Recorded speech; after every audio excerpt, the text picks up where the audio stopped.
Η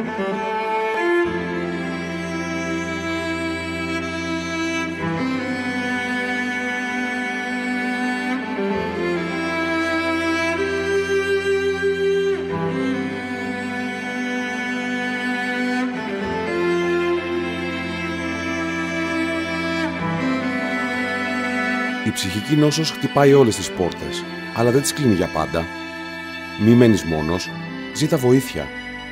Βγες και πάλι στο φως. Κέντρα ημέρας, ηλιοτρόπιο και λωτός. Τηλέφωνα επικοινωνίας 210 7221 707 και 210 5224 000.